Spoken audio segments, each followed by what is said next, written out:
Hello दोस्तों, good morning. स्वागत है आपका मेरे यूट्यूब चैनल सेलर एंकर पे।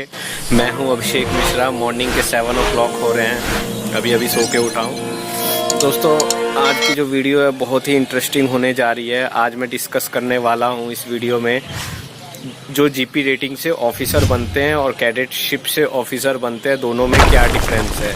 आखिर जीपी रेटिंग से आप डेक साइड में जा सकते हो या इंजन साइड में जा सकते हो। क्या जीपी रेटिंग करके कैप्टन बना जा सकता है।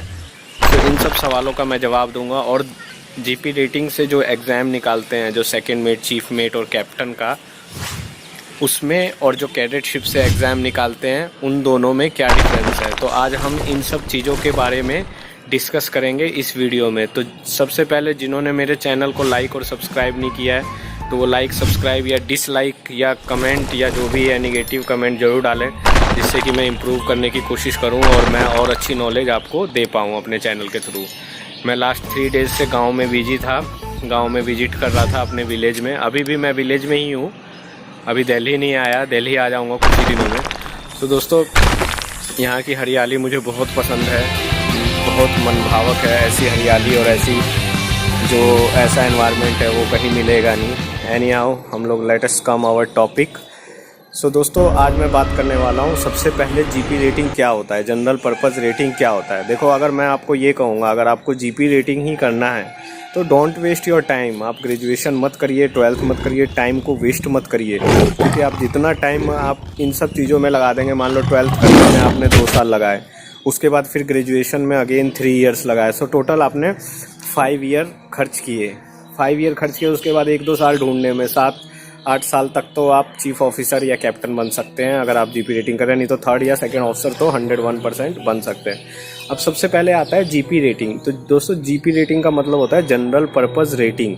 जनरल पर्पस रेटिंग में जो 6 months की ट्रेनिंग होती है उसमें जनरल सिखाया जाता है। उसमें कोई डेक और इंजन का नहीं होता कि हाँ आप डेक साइड से जा रहे हैं या इंजन साइड से। आपके पास चॉइस होती है इनिशियली कि आप डेक साइड से जा सकते हैं या इंजन साइड से भी जा सकते हैं। अगर आप डेक साइड से जाते हैं तो वो आप डेक ऑफिसर्स बन सकते हैं या फिर डेक क्रू जो भी है, जैसा कि मैंने बताया, DTSM, OS, उसके बाद फिर AB, फिर बोसन, ये रैंक्स होती है। और अगर आप एग्ज़ाम देंगे तो आगे 3rd officer, 2nd officer, chief officer, captain, vice versa. अगर आप इंजन साइड से करते हैं तो इंजन साइड से भी वही प्रोसीजर है। आप वाइपर में जाइएगा, वाइपर के बाद फिर ऑयलर जा सकते हैं, या फिर अगर एग्ज़ाम्स देंगे तो क्लास 3, क्लास 4 जो भी है, 4th engineer, 3rd engineer, 2nd engineer, chief engineer तक जा सकते हैं अगर आप पढ़ने में अच्छे हैं और आगे बढ़ने की उम्मीदें हैं। अब आइए डिस्कस करते हैं कि कौन सा साइड बेटर रहेगा। सो दोस्तों, ये आपकी एबिलिटी पे डिपेंड करता है कि आपको कौन सा पसंद है। आप कई लोगों से पूछते हो कि भाई डेक सही है या इंजन सही है, या कहीं जो शिप पे काम करते हैं उनसे भी पूछते हो कि डेक से जाऊं या इंजन से जाऊं। तो उनसे पूछ के कोई फ़ायदा नहीं है। आपको क्या अच्छा लगता है, आप बचपन से क्या करते आ रहे हैं। इंजन से ऑफकोर्स इंजन वाले काम है जो इंजीनियरिंग के काम है, उसमें इंजन रूम में रहना पड़ता है, मशीनरीज होती है, जनरेटर होता है, प्यूरीफायर होता है, बॉयलर होता है, इन सब में काम करना पड़ता है, तेल साफ़ करना पड़ता है, तेलियों वाला काम है। और डेक साइड से आपको जो नॉर्मल सीमेनशिप होती है, रोप्स, स्प्लाइसिंग वगैरह, चिपिंग, पेंटिंग, क्लीनिंग, यही सब है। तो ये दोनों में डिफरेंस है। तो ये आपके ऊपर डिपेंड करता है कि आपको कौन सा काम पसंद है। ये मैं रेटिंग बैकग्राउंड की बात कर रहा हूँ। अब आइए रेटिंग बैकग्राउंड। जैसे मान लो आपने जीपी रेटिंग भी कर लिया, आपको कंपनी ने भी ले लिया।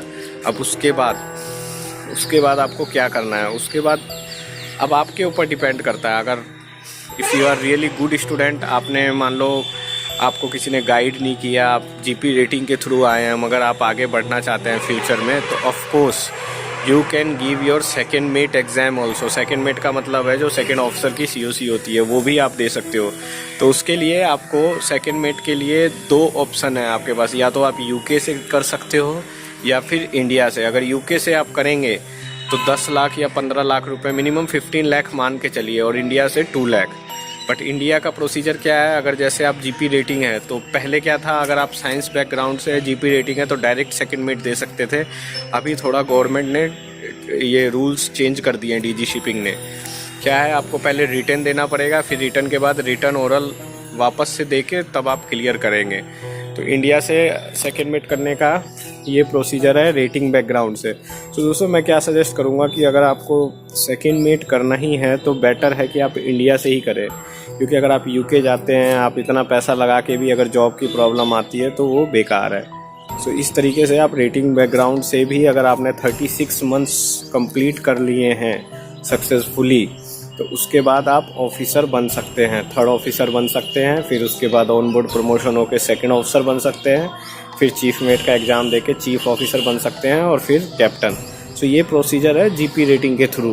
और कैडेटशिप के थ्रू भी यही प्रोसीजर है कि आप कैडेटशिप किया आपने 1 ईयर का जो DNS leading to BSc nautical science है, उसके बाद 1 ईयर के बाद आप 18 मंथ्स ऑन बोर्ड ट्रेनिंग करने के बाद फिर आप सेकंड मेट का एग्ज़ाम देंगे, 3rd officer, 2nd officer, chief officer, captain, ये सारे आप एग्ज़ाम्स दे सकते हैं।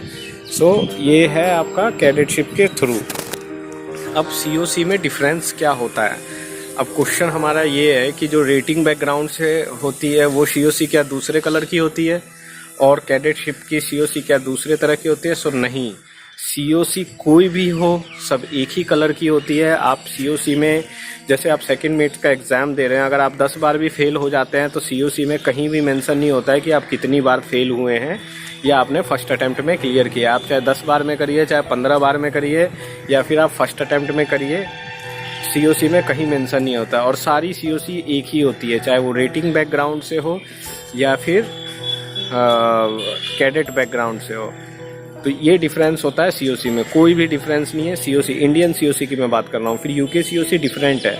ऑफ कोर्स अगर आप इंडिया से कर रहे हैं तो इंडियन COC हाईली डिमांडेबल है रादर देन आप UK, सिंगापुर या ऑस्ट्रेलिया से एग्ज़ाम देते हैं। इंडियन COC की बहुत ज़्यादा डिमांड है। सो ये है। अब क्वेश्चन आता है जॉब का प्रॉब्लम। सो पहले किसको प्रीफर पड़ेगा? सपोज डैट 2 बंदे हैं, एक कैडेट है, एक रेटिंग बैकग्राउंड से हैं। दोनों ने साथ में सेकेंड मेट किया, दोनों ने क्लियर भी साथ में किया और दोनों साथ ही गए कंपनी में। तो ऑफ कोर्स जिसने कैडेटशिप से किया है उसको पहला प्रेफरेंस देगी कंपनी, क्योंकि इसका रीज़न ये है कि मार्केट फ्लडिंग अभी जो है, मार्केट फ्लडिंग ज़्यादा हो गई है।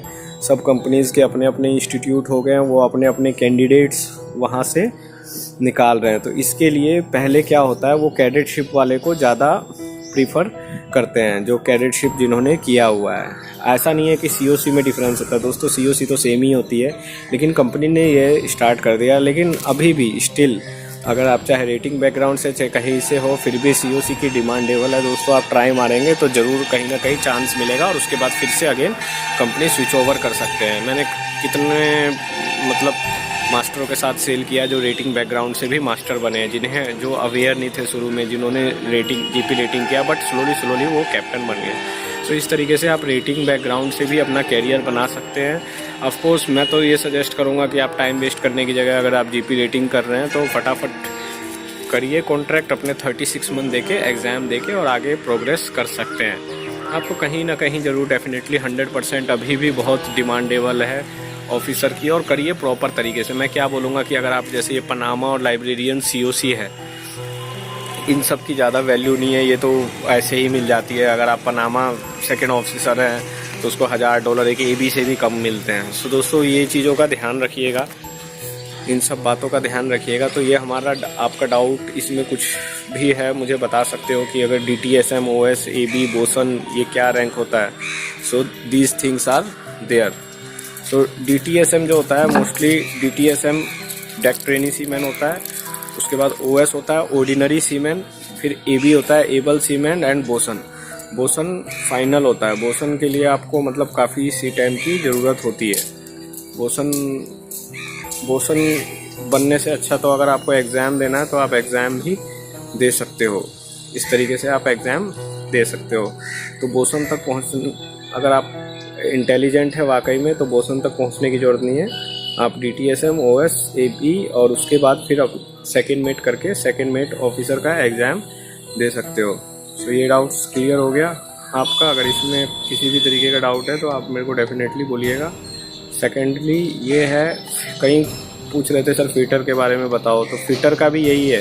फिटर के लिए जैसे ITI किया, सपोज डेट आपने ITI किया है, ITI वो ठीक है, ITI 2 ईयर का कर लिया, उसके बाद फिर फिटर का ट्रेनिंग करके अभी जैसे ग्रेट ईस्टर्न है, ग्रेट ईस्टर्न ने रिसेंटली स्टार्ट किया, वो फिटर का ट्रेनिंग करवाते हैं खुद से, तो जॉब की प्रॉब्लम नहीं रहती, वही जॉब देते हैं।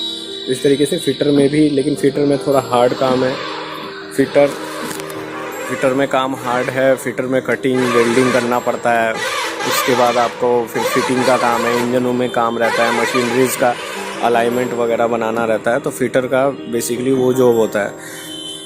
बट धीरे धीरे आपको over of the period of time क्या होता है कि जैसे जैसे एक्सपीरियंस होगा तो फिटर का भी मतलब उसमें ठीक हो जाता है। तो ऐसा कोई नहीं है कि फिटर का बहुत ही टफ़ है, बट आप फिटर के थ्रू भी इस तरीके से कर सकते हैं। तो इन चीज़ों का ध्यान रखना है आपको। अब आगे है जीपी रेटिंग से हो गया, मैंने डेक और इंजन साइड से दोनों क्लियर कर दिया है ऑफिसर का।